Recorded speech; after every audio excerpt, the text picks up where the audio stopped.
Hey everyone, welcome to another episode of Marketing Hops, where we share pints and perspectives on B2B sales and marketing in the landscape and what's going on in the world.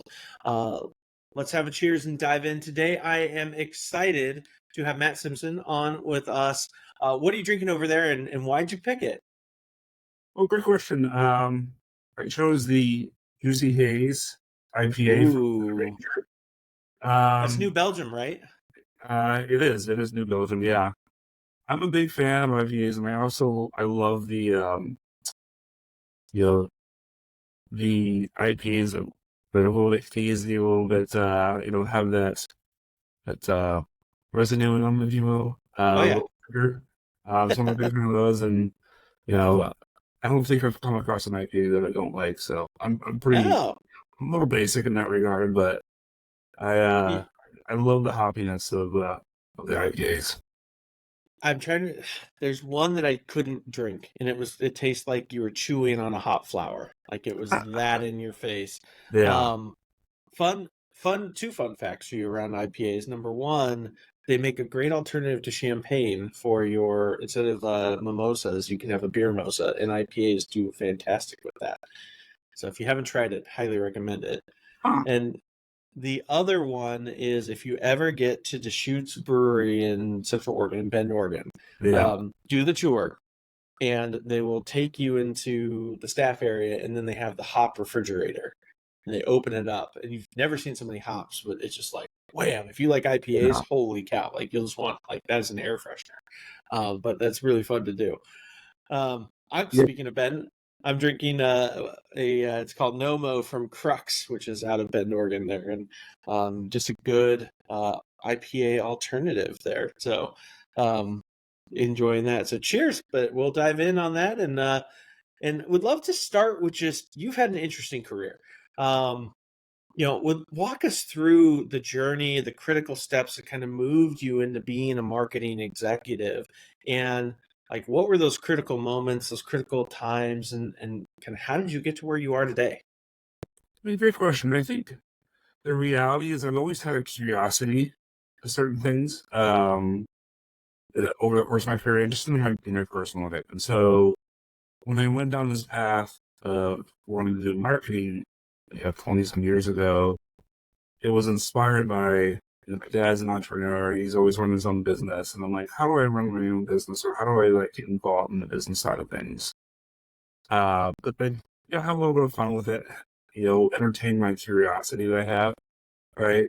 And so I went down marketing, studied that in school. And I also had my own consulting business through college. I took a very unique situation, and I'm fortunate for it. I learned the ins and outs of like SEO and paid Mm, search marketing in the early to mid 2000s when it was in its glory days. I guess you could say it's still pretty popular. Rand Fishkin, SEO Moz, all that good stuff back then. Yeah, yeah. So I learned those details pretty early in my career, and then you know I jumped to a company that was my client at the time, an insurance company. Went in house to use those skills from them, and then quickly expanded it. Like, oh wow, you really want to learn this, you want to learn this, and so the CMO there at the time, he gave me just things to do to, uh, punch my curious, my thirst for curiosity, right? And Hmm. so I started doing like direct mail and managing campaigns around DRTE and then other forms of online lead generation. Learning the ins and outs of print production, which um, is fun and really interesting. But I don't think everyone needs to know the details. But all that kind of led to like where I am now. Um, into building my career in which were agencies for about 5 years, and then was most recently CMO at a healthcare company. Oh, nice. So you said something that jumped out to me was this quenching of curiosity, and I have a philosophy, or I guess I'll say a hypothesis on is curiosity something that is just natural to people? Is it something you can teach? Can someone just not have curiosity?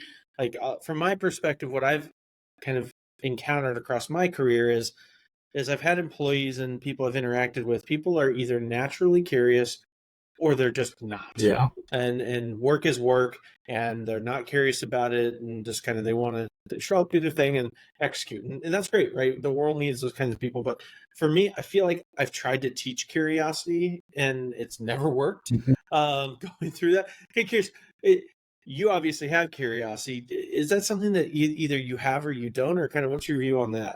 Yeah, I think that's exactly it.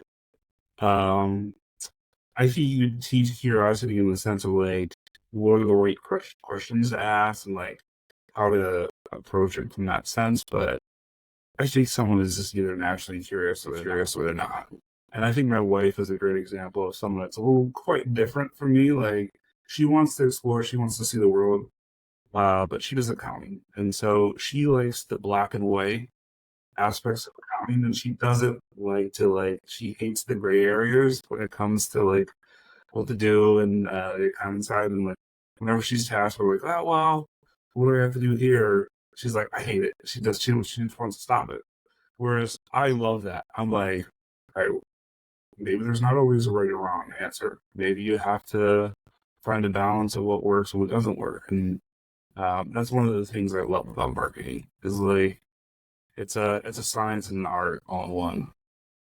It feels like it's skewed heavy to the science here in recent years, but I feel like the art is starting to come back. But it's like art with the science of psychology sprinkled over it, not as much on like all the crazy conversions and things, although I still hear that a lot. Mm-hmm. So as you made your transition kind of into CMO, maybe for the first time, Mm-hmm. what was like the biggest change or challenge that you noticed going from, these senior level roles into like the official CMO seat? Yeah, I mean, I think with me, I'm a little bit different than I would say the typical CMO. I'm little reserved, a little bit Hmm. think before I speak. And I think one of the things I had to learn was that confidence and take that confidence into a situation, right? So when a CEO or another leader kind of asks a question to me on the spot, being able to answer it then in the moment, and having the confidence to like be firm in my answer and stick to it versus, maybe early in my career, I just be like, oh, well, I don't know. Let me research that. I think it's good to still be able to use that from time to time, but like you have to think on your feet with your leadership position. And yeah, I think that's one of the biggest challenges that I faced over the course of my career was like having that confidence for the situation. And I think you just have to realize that like sometimes it's your personality, you are who you are. You can't really change everything Mhm. about yourself. And I've gotten comfortable with that fact. Like I've gotten comfortable with the fact that like, you know, it's not always a bad thing to be calculated, just as long as that when you are ready to approach a subject or to talk about something that might be really interesting to a leadership team, have the information indisputable ready at hand and say, this is what I've found and this is what we should be doing. I like that. Another CMO I was talking with, they're like when they present to their board, they have like the standard stuff that they show to the board, but then the appendix has almost any question or metric that they possibly think they could get asked on. Now, that means they know their stuff, but that also can often, it's like, I don't know, return versus the risk there. Because if you take your entire team offline for 3 weeks every quarter to prep for a board meeting, what are they not doing? So it's always an interesting balance, but it does show the needing to prep and to try to think about those types of like, what do I expect to get asked? And even just proactively bringing it up sometimes, I think, is another part there. Or having a great rev ops, sales, marketing ops crew that has built you the dashboards that you could quickly cut and dice the data in certain ways and be like, you may not have the perfect answer, but being able to say, hey, here's the ballpark. I'll come back to you on that, but I still got you an answer can Yeah. be a big tip there. Yeah, I think definitely in those situations, just being prepared is crucial. and knowing your audience, right? Yeah. Yeah. You That's might, I had a oh, go ahead. yeah, you might have a CEO that is, just wants to know how it's going to get done, but then you have a CFO that wants all the details, and It's so me. they know who, how to prepare for each person is crucial. And ideally taking them one on one so that you're not having that overlap at times. I had a great CFO who would ask really great questions and they believed in our strategy, but they would ask good questions. And so I would always make the time to sit down with them ahead of time. Again, time doesn't always work with that, but like even shoot over stuff with like a Loom video or something that's like, hey, this is the thing. This is what I'm looking at. Like, what questions do you have? What am I not answering? Because I knew they were going to take the time to go through it, which is great. But I also appreciated their perspective because it often would make me pause and rethink stuff. And then also, it's not the first time they're seeing it when you're in a broader setting and you know that they've got your back. But not all CFOs are like that, right? They're known as the Yeah. CF no, and not all CEOs are like that. So you have to know your audience and the personalities there. Yeah. And I think definitely a CFO but wants to know the details, but isn't afraid to spend a little bit of money if they understand it. That's combination. Yeah, it's really interesting. Um, Q1, Go to Market Partners released a report recently that said it was like 56, 54, somewhere over half of companies' revenue was flat Yeah. or missed target as they went through that. And the natural reaction for a lot of CEOs and CFOs is cut, cut, cut, right? Like we got Mm, to hold on, et cetera. And we've shifted in this world from this growth at all mentality to profitability, rule of 40, all these things we're hearing about. But the hard part is if you cut, cut, cut in marketing, you're not going to feel that pain. You'll see the short term benefit, but you're not going to feel the pain of what you did. So, depending on your sales cycle, sometimes 4, 6, right, even 12 months out, yeah. as you go through that, you'll start to feel it. But it's kind of that short sighted view of the world um, that kind of you can see these reactions happen in real time as stuff's going out there. And that's where, again, going back to having the relationship with the CFO is being able to have that conversation. And sometimes the answer is we got to cut for like the health of the business and whatever's going No. on there. But what's the trade offs? If any thoughts or advice, because that's the thing that people are facing right now. I hear it a lot. And like, how have you approached that, or thoughts or advice there? I mean, it's a tricky situation, and I know that a lot of CMOs are facing the exact challenge, right? Their budgets are getting cut back. They're probably having to reduce staff. Mm-hmm. Um, Because AI is taking all the jobs, right? yeah, but to the exact point, right? When sales are a little flat, they're like, "Oh, what's going on? Let's cut back on marketing because something's working there." Well, there's macro factors, there's micro factors, there's external, there's internal, right? There's so many things that go into the influence there. And while we like Right. to think marketing that we have control over all these things, we really don't. And we don't. We only have a portion of the control, and the message that we put out there is sometimes impacted by all the other external things that go on. But I think when it comes to building that relation with the CFO, is showing the value of the certain things you're doing, and I'm also being clear about like what is the potential Yeah. payoff and Yeah. return on that payoff, right? Um, so many companies are looking for that immediate return, which is great. Like that's some of the really interesting things that you do at marketing is things that you get that immediate return. But the problem is if you're always constantly focused on the immediate return, you're ignoring the long term return opportunities. Perfect example. I have a client in the dental space, and their business doesn't really work for demand gen side, right? Their main competitors are so big that they pretty much pick up all demand possible from them. And so they're only way to be competitive in the space is to have a brand vision and platform that others in the space can kind of tie into, because that's the only way we stand out.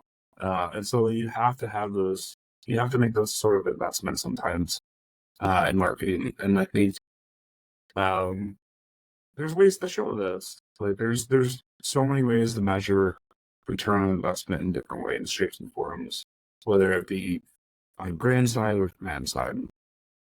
So I want to poke at that. Because I think on the demand side, to your comment earlier, I think we skewed really hard that way, right? We've got these frameworks, we've got, you've got your total addressable markets, you've got your relevant market, then you got your in market. And the stats that we're seeing more and more are, at one point it was up, 7 to 10% of your market is in market. Now it's down. I think Gartner's latest stats like 5% of your market's in market. And now there's this whole other motion on it is only 5%, and the 95% are not in market, and you can't change that. You're not going to change that and put them in market has been the thing that I've heard. And so now you've got this whole realm of like, okay, for quick returns, I can focus on that 5%, but to your comment, like you've got to be building relationship, rapport, all kinds of things, so that 95% that's probably not going to pay off in year, but at least make sure maybe you're in the consideration set. How do you measure ROI? How do you measure impact on that element when there a lot of marketers, a lot of CMOs are under pressure to show like cost per opportunity? Like what have you seen work? And also, what have you seen crash and burn? Because I've seen a few of those too. Yeah, I think there's a couple ways to do it, right? So that in my career, especially on the agency side, one of the things I learned was how large brands approach that very challenge, right? And it's obviously large brands, huge budgets. They can do a lot more than what smaller companies could do. But yeah, what I found interesting was, I worked on large automotive companies, I worked on large consumer goods, even like the conglomerates. And the approach when understanding like the impact on the brand is relatively uniform across the board. They do like a brand study, right? Some companies do it once a year, sometimes some do it twice a year, sometimes quarterly. And that brand study goes out to their prospective buyers. Obviously a number of companies that do this, like Kantar, Ipsos, Qualtrics, etc., right? yeah, And this brand study is pretty detailed, right? It asks all the questions that you kind of want to know. Where you stand? What are your brand perceptions? How do they feel to you against your competitors, that, etc. And I think that's a very good measure for understanding your brand health, right? And then over time, if you do it quarterly, you can see the impact of your marketing and how that pushes people's perception of you. Maybe they're not in market, but their consideration changes, their view of you changes, and when they are in the market, you start to see the results. I did this at my last role on the healthcare side, where the company I worked for, UC Health, had very little brand awareness. What awareness they did was not, it's not the best perceptions, right? We were looked at as too expensive for market. We weren't really competitive. And we yeah. relaunched the brand, and then we started tracking the changes to our brands over the course of the year, and our consideration doubled because we launched our message. We relaunched how we communicate with potential buyers.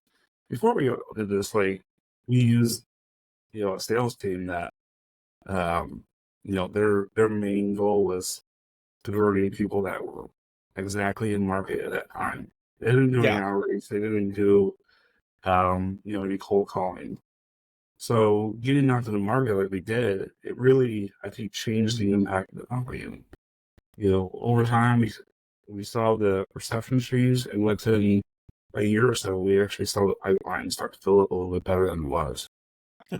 but it took over a year along those lines. And Yeah. what the CMO tenure, I think, is still sitting around the 18 months there. So one of Yeah. those fun pieces to navigate if you're thinking about making that change. So we've hit on a few of them going through this, but the landscape for marketers right now is super challenging. Mhm. It is an interesting time to be a marketer. What do you see as the biggest challenge ahead for marketers as they're navigating this shift maybe back to more the art versus the science? They've got Mhm. AI, you've got cuts and pressure going on for efficiency, you've got focus on profitability. Like, it's a crazy world. Like, what are you hearing? What are you seeing as the biggest challenges ahead? But I think that's a great point, right? It's a very challenging market. I'm a perfect example of it. I was at a company and we did really well, had our best year ever. And it just so happened there was a change in CEO and, the whole leadership changed. Mm-hmm. Leadership team changed. So, and then as a result, I'm doing fractional work now. And candidly, I love it because I hit the variety that I kind of seeked beforehand. I'm getting to have the elevated conversations with multiple founders, CEOs, etc. I think fractional is uh, pretty much a tent pole for CMOs to kind of lean into in the future, especially Mm.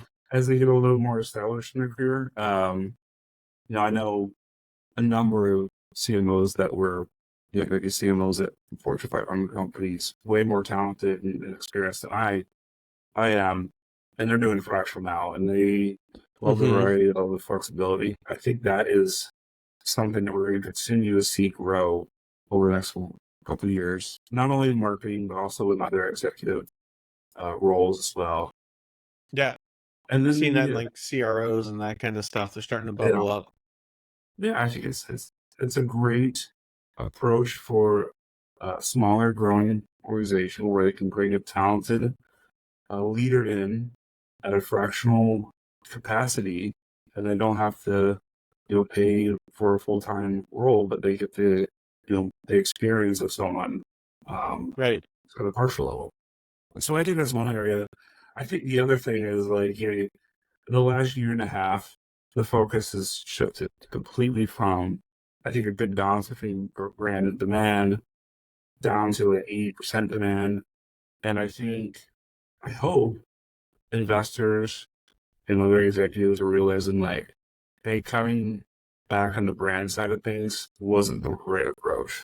Like, especially with so many new startups coming into market, Yeah. like I see new companies every week, and like if their brand message resonates just a fraction better than those in market, they're going to take off at a much higher accelerated rate than the companies that are around for 10 or 20 years. Yeah.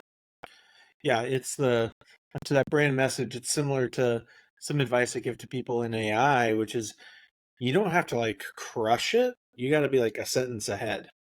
Like than everybody else, and you appear as you're that much Yeah. more informed than everybody else as you're coming. Like it's gonna be a bit better, and you will outpace everyone else in the market. Especially as you're figuring out product market fit and all that kind of stuff. Chances are you're going to change it a fair amount, and so that kind of concept on like just being that at the top of the pack doesn't mean you have to be leaps and bounds ahead, Mhm. and you'll still accelerate much faster.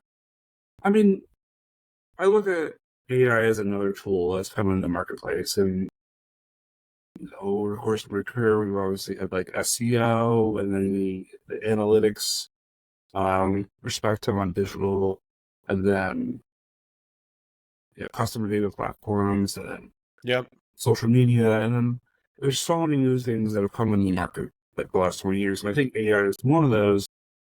Will it have a bigger impact than like some of the other things? Potentially. I think it definitely is. It's right up there with probably like social media and like, the impact that's had on our society, the impact that's had on marketing. So Yeah. I would say it's, the potential is pretty big. I use a lot of AI tools myself for my own business and a little bit for my own clients, as it makes sense. But we're really in the early days of AI. Um, It It feels And like we're at the stage of like almost what email marketing was when people first got their hands on like I can send mass emails, yeah, and nobody had the best practices, nobody knew anything, or early SEO days where it's like keyword stuff, and nobody yeah, actually understands it right now. And we're abusing it to that end, and I feel like we've got to go through this, I don't know, normalization motion of it, because it's right now it's the cool shiny object. yeah. I mean, like, if you think of the early days of email marketing, when like people would just stuff emails into the line, so Yeah. you see, this is like that's. And obviously, there's still always little businesses out doing that, but Not that's a a best perfect practice example for where we those are. listening. Not a best practice. Don't do that. Yeah, yeah. Please do not do that. Yeah, if you have a little bit of a neighborhood newsletter, totally fine. But Yeah. yeah, so yeah, and I think that's a great comparison where we are. Like it's such early stages. You see some of the things, the potential. It's Yeah. amazing, but then you also see like some of the challenges it creates. Like every time I try to like generate a little bit of content in an AI tool, whether it be ChatGPT or something else, I have to read it through and be like, no, not yet. So I think there's still some like some things. And the other thing I would say, like, keep in mind that the generative AI tools out there, they're all based off of their libraries, their language models are all based off of a very confined amount of knowledge. Yeah. And so if you're kind of using that for certain purposes, especially like SEO, I want to encourage people not to use AI tools for SEO because all you're doing is copying content from that is elsewhere out in the ether. It was not unique content. You know, I think that's where marketing is going to eventually continue to stand out is like, how are we unique? And if you want to use an AI tool to do like marketing, I don't think there's the uniqueness factor there yet in order to do that. Yeah. It's an interesting trend um, that I'm seeing is people are wanting to build their own LLMs off of their own content, their own products, so that it is unique. But some people are doing it successfully. I'm seeing some agencies try to move into that space, but it's an interesting time on that. I want to pivot. I want to go old school because you said newsletter, and I chuckle because we have one here in our neighborhood, and it's Carl the Bunny's newsletter. We're a little local rabbit here, but um, as we think about physical, right? We've talked a lot about the digital, the crazy advanced things that are out there as you're going through that. We haven't talked much about traditional media. I know when you and I were catching up beforehand, like that is still a play. It stands out. It's different, right? It's what's the future of digital and how, or physical? Sorry, not digital. And how should we be thinking about that? From TV ads, now you got OTT and CTV. You've got print, direct mail, but everybody's kind of work from home, but not. So that's Mm. weird. And physical events, and all the different things that were traditional marketing, not that long ago. What's the future of that? Well, I think the blend between traditional and digital continues to merge together in a lot of ways. A perfect example is connected TV, right? If you would have asked me 10, 15 years ago, the ability to target people down to the household through a TV ad, I'd be like, no, well, it's just not possible. Right? Not with like the cable companies like Spectrum and Fox and Comcast and all that. That's just not really possible. But now that so many people have cut the cord, um, you're able to identify down to the household level and sometimes even the device level to like understand who's who, and that makes it really powerful to use these traditional channels in a digital environment. So I think that's really interesting. I love the idea of like video ads to prospective buyers to your ICP because I think video has the biggest impact on changing your own brand perceptions as a company.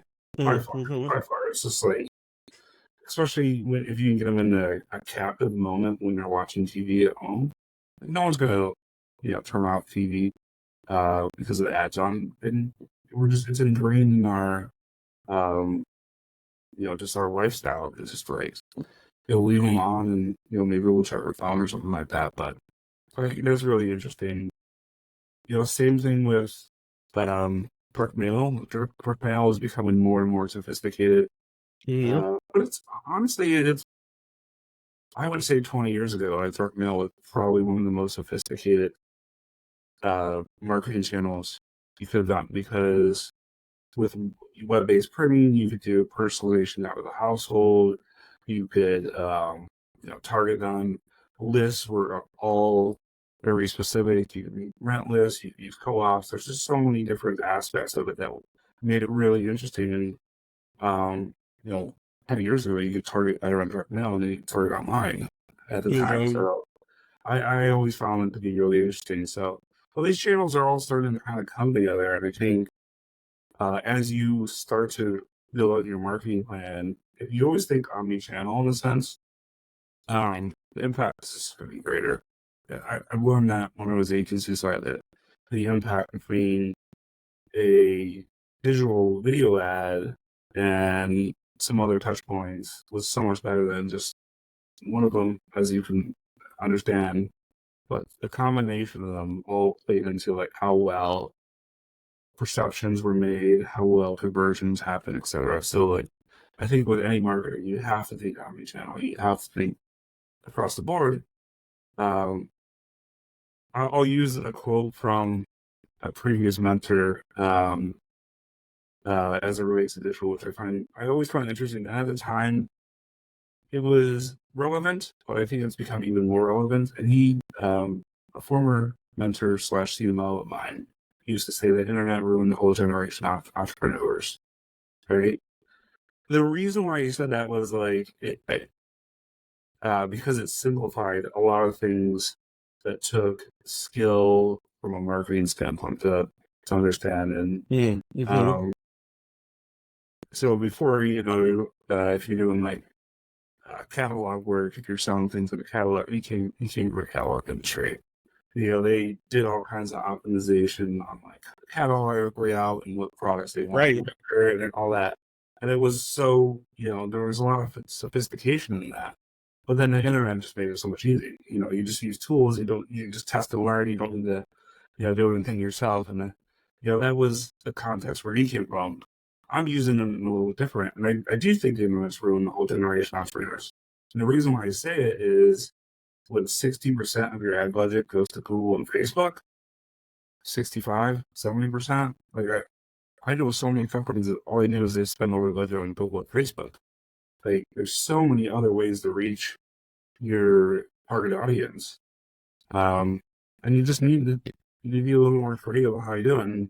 And honestly, I've had better success in a lot of campaigns through, DRTV, direct response television, and direct mail, and online lead generation than perhaps I did with like Google Ads. So the traditional walled gardens and all that good stuff.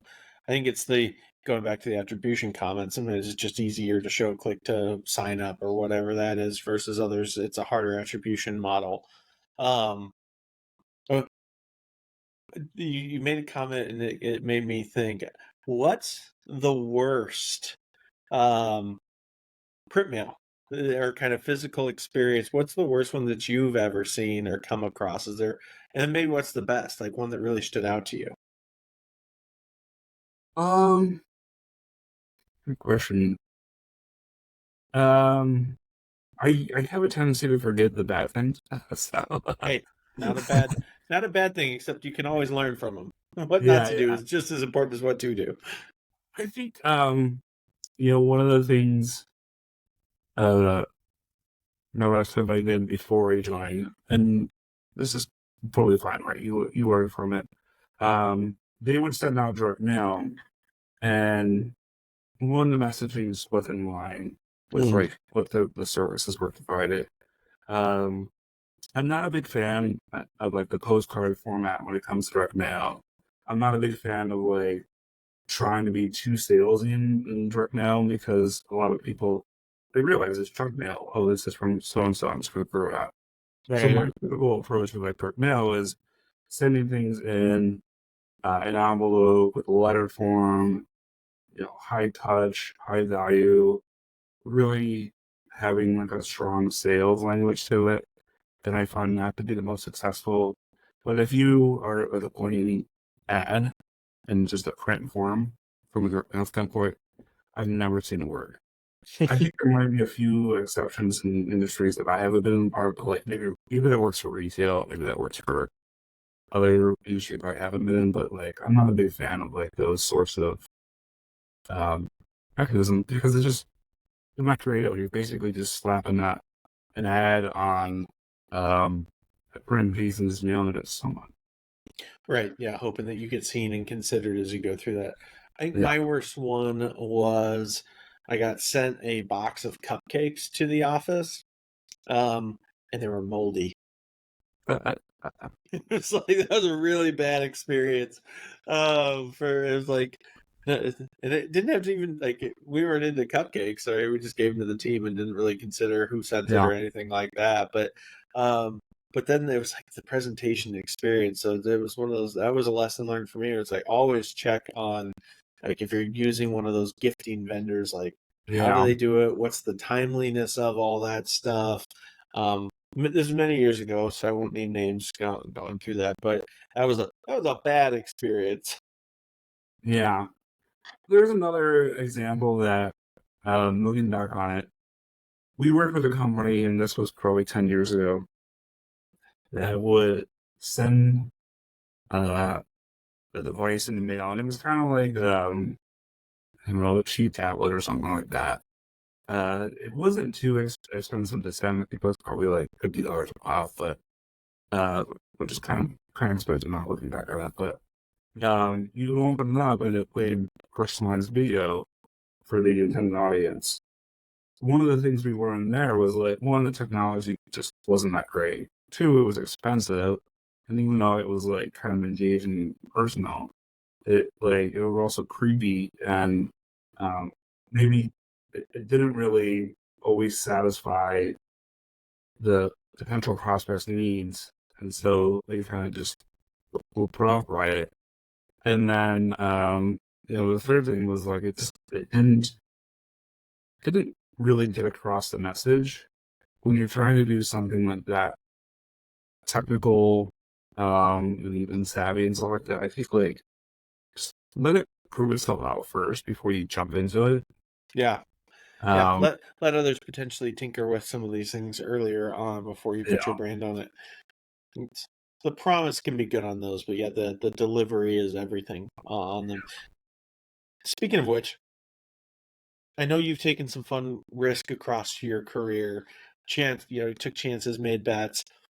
What's, the biggest one or the one that stands out the most to you?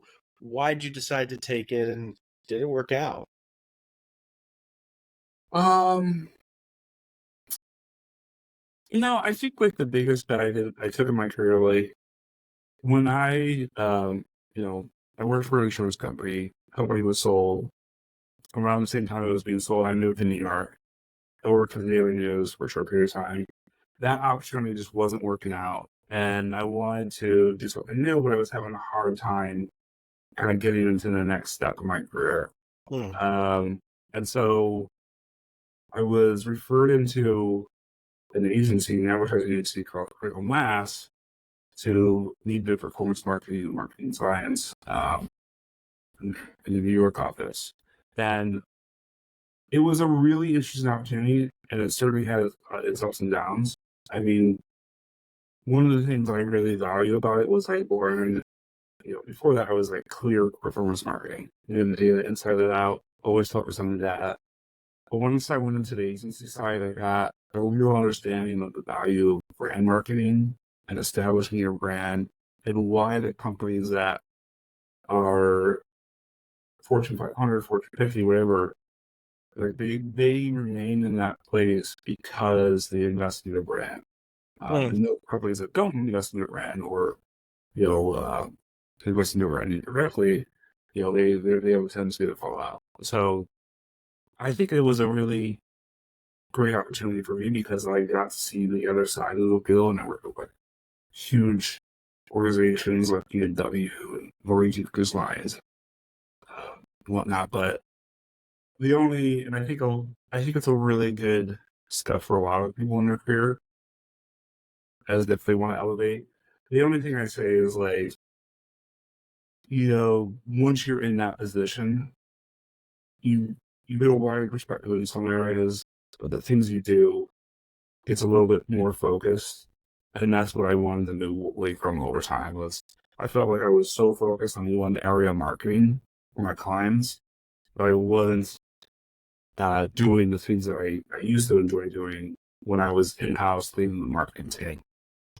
The curiosity was not satisfied because you can get really good at doing that one thing, but you don't get to tinker and explore and up level. And I think that's a part that, even as I think about my career, it was always that stretch looking for something like you got to do your main job, right? If you don't deliver Yeah, on that, you're going to be in trouble. But you should be asking for those stretch projects and things like that because that's what is going to get you to that next role. That's what's going to get you um, to management, right? Being just seen as a natural leader that, people are like, hey, we have this open role and I think so and so can fill it um, as you go through that. So I think it's a good exposure for people on that, but also it's got a caution light blinking there. Like, hey, like if you stick in this too long, I remember I had a mentee and she was amazing. She's gone on to lead marketing teams and stuff like this. But when when we first started talking,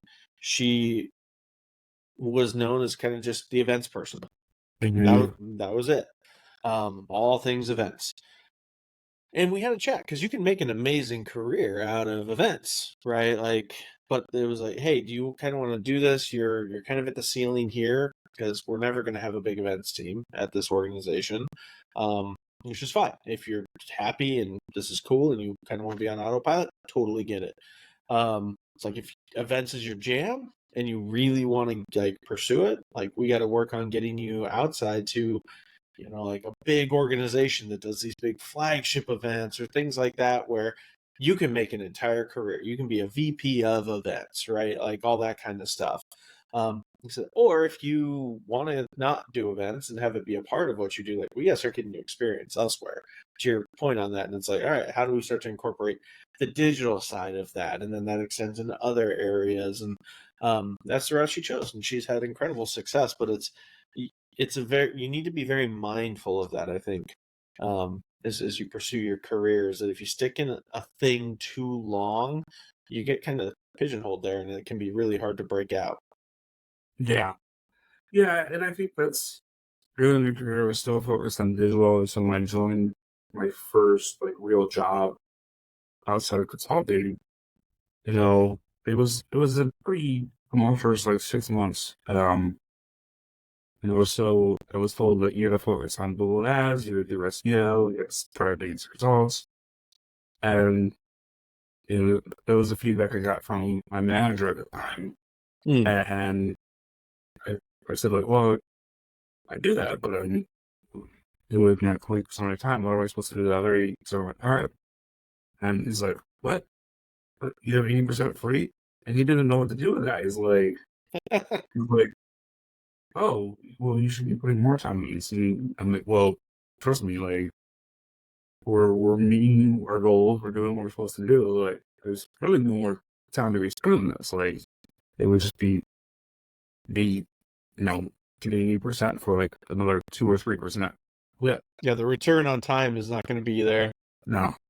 And so, like, at first he's like, oh, well, the technology team needs help. You're pretty technical, right? And I'm like, I don't know if I want to do technology.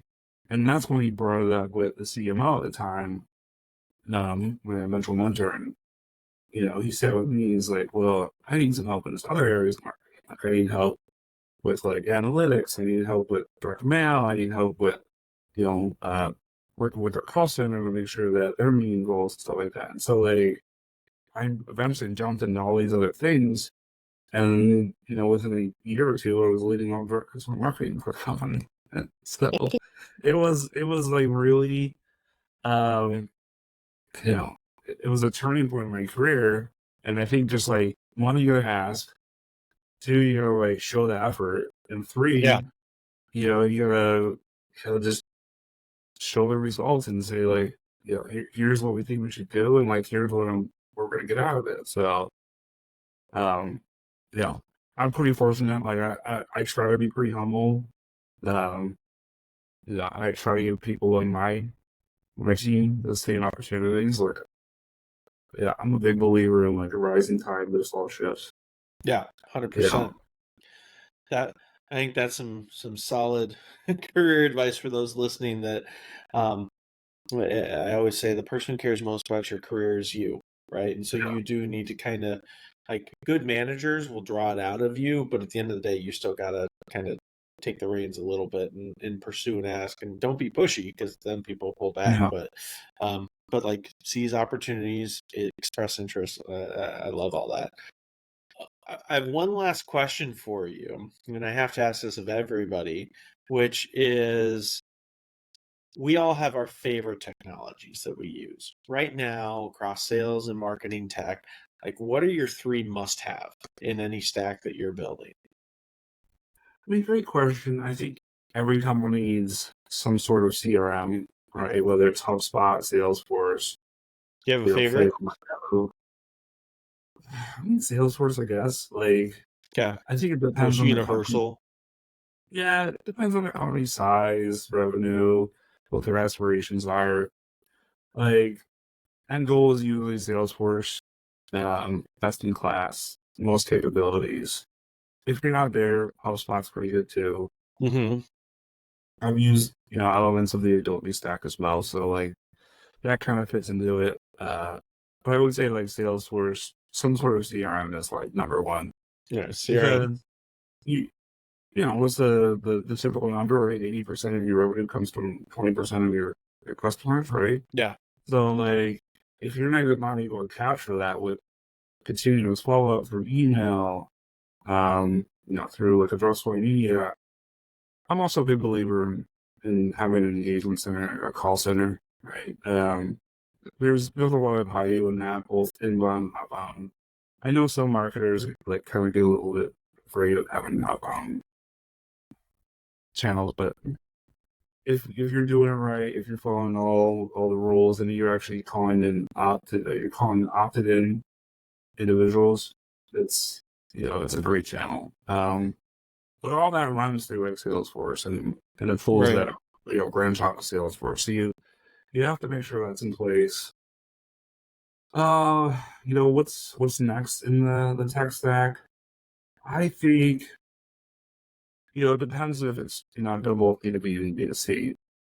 Let's I go would B2B. say if you're B2B, I think having an account-based marketing platform is crucial. If you know your ICP, if you know you want to target, if you know your target account list, you gotta have some sort of APM platform. I'm a big fan of demand base, so that's usually my go-to. But I know others like 6 what if the other one's not there anymore. But I like demand base. I like them because you're able to activate audiences on the most number of platforms. So I think like most of the typical ADN platforms, you can only activate on LinkedIn, maybe Facebook. I like demand base because you can activate off of other display media, you do native advertising, a number of other platforms that activate your audiences.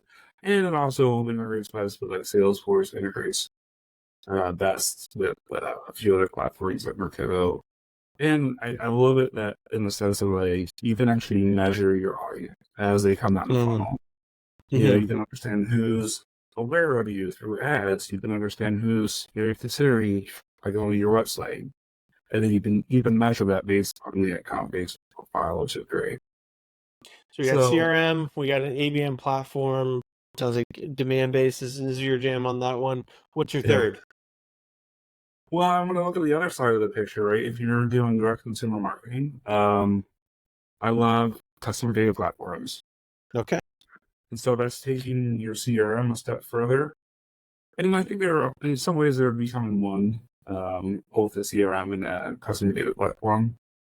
But you have Segment and you have a few other ones out there, which are basically, you're understanding both the authenticated side of an individual and the unauthenticated side, meaning, who's your known customer base and who's your potential customer base based off of the number of audience attributes. And so I think that's a great way to activate the social media.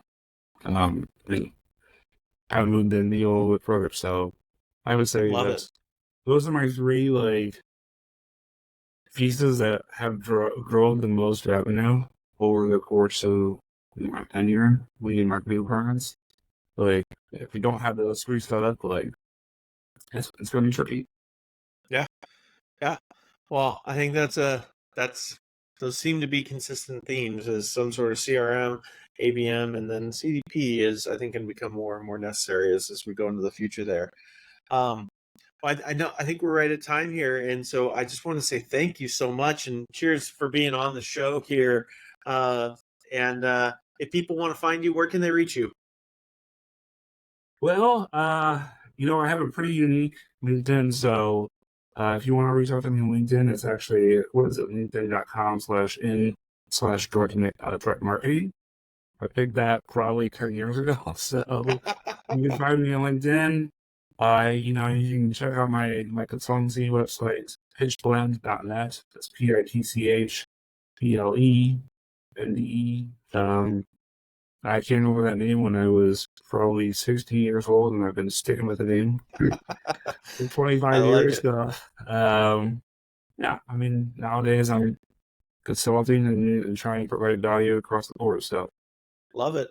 All right. Well, thank you so much for being on. I have some great advice in here today on ways to advance your career, way to think about ROI, traditional media, all kinds of good stuff. So, Matt, thanks so much for being on the show, and look forward to following and seeing where you go. All right. Thanks a lot, Jeff. Been a pleasure. Cheers.